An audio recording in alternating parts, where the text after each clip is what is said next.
দালালের অবস্থা কেমন ভাই একটু বলতে খুব খারাপ ভাই। কি হচ্ছে বর্তমানে একটু ডিটেইলস দালালের পরিস্থিতি খারাপ।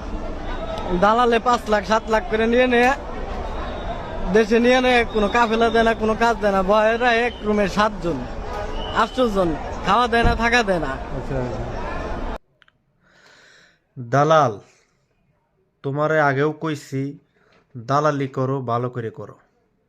এই যে লোকটার চোখের পানি কে ফেরত দিবে? এই পরিবারের এতগুলো টাকা কে ফেরত দিবে? তুমি তো মিষ্টি কথা কয়ে টাকাগুলো নিছো, একবারও চিন্তা করলে না বেচারা কাম দিতে পারবে কিনা?